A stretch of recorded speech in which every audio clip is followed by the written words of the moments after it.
Obi-Wan doesn't need to be on the high ground just needs to exist within the battle. Obi-Wan knows that when he has the low ground, he really has the high ground from a certain point of view. See Diagram A. Look at his battle record. Maul has low ground, wins. Dooku, no high ground, loses. Dooku rematch, no high ground, loses. Grievous has low ground, wins. Vader has high ground, wins. Vader rematch, no high ground, loses. Obi-Wan with the high/low ground is canonically the most powerful Jedi. This is fact. Had Yoda not denied his request to battle the Senate with typical Jedi arrogance, Obi-Wan could have defeated Palpatine in the Senate building, which housed a variety of different altitudes. This was designed so that the Chancellor could always have the moral high ground in political debates. But Obi-Wan didn't fight the Senate, and Yoda soon learned that you can't cleave the sheep in a normal 1v1. It took the Tusken Raiders years of conflict against old Ben Kenobi to grasp his superiority and terrain advantage, as you see them visibly flee into New Hope when they realize he holds the low, inverse high, ground. This was the optimal strategy against a near invincible opponent. Yoda is shorter than virtually every other fighter, which gives him a permanent low ground disadvantage. However, his saber fighting style utilizes a flipping heavy technique in order to negate this weakness for a temporary window.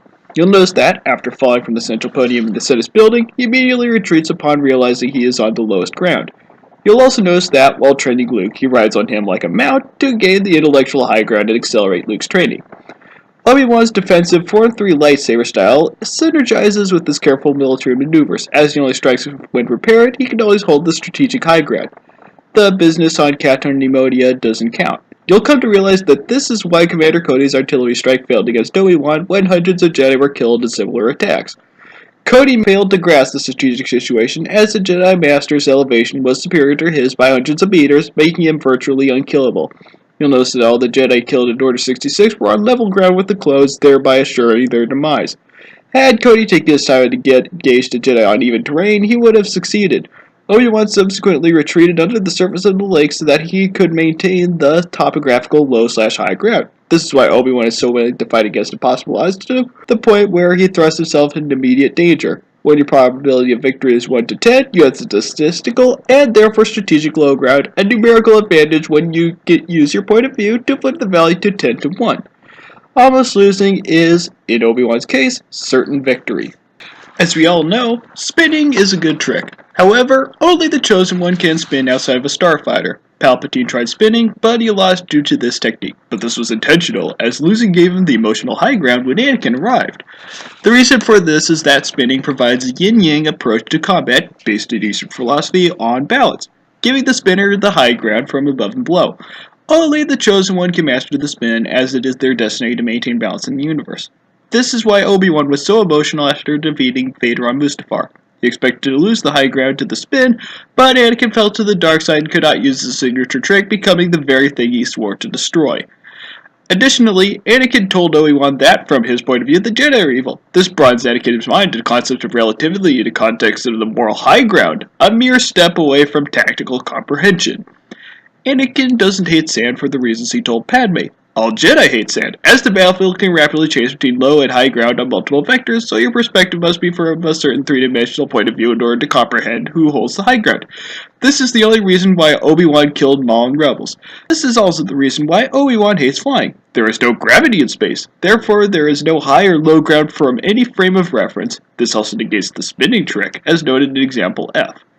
In A New Hope, Vader proves his newfound mastery by engaging Obi on perfectly even ground. However, Obi-Wan intentionally sacrifices himself on the Death Star so that he can train Luke from a higher plane of existence, thereby giving him the metaphysical high ground.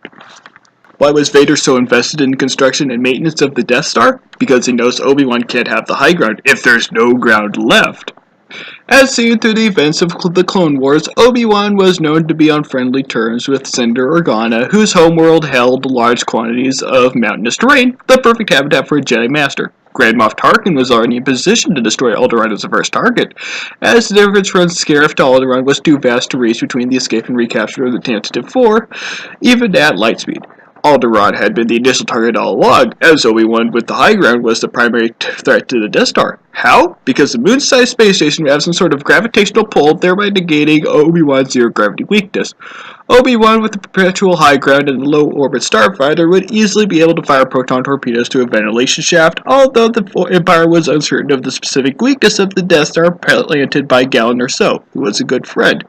In Return of the Jedi, you can see that the throne room contains a variety of different altitudes. Palpatine placed these to ensure Vader's defeat. However, she failed to realize his weakness was no ground and should have covered that useless gaping pit which does nothing. A common misconception is the idea of a prostrate position version of the high ground, wherein Obi-Wan lies flat on his back, giving him tactical superiority from his point of view. However, the strategy is futile. As for the high ground to come into effect, there must be a differential between parties on both the x-axis and y-axis to a moderately significant variation from both absolutes. Angles only a Sith would deal in. For Obi-Wan's high ground powers to be in full effect, he must stand between 15 and 75 degrees diagonal from his opponents on any quadrant of the area circle. This has been dubbed the trigonometric perspective diagram. The total effect for conventional high ground advantage can be calculated via the Metacom equation.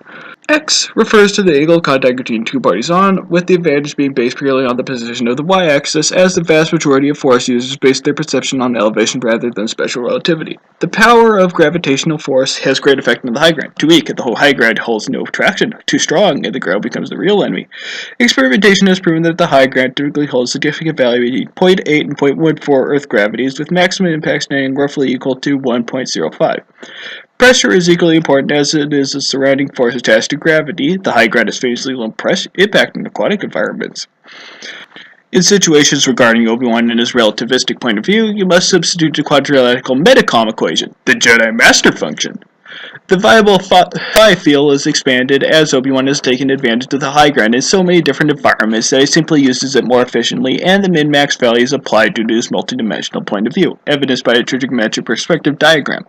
Additionally, the distance factor does not affect Obi-Wan, as space-time can be perceptibly compressed, giving him the ideal delta value from his point of reference. In conclusion, Obi-Wan abuses spatial relativity and Taoist doctrine in order to always invoke his high ground powers. To properly analyze the strategic genius of Kenobi, one must hold advanced knowledge in philosophy, mathematics, and calculus-based physics and be able to integrate these topics together.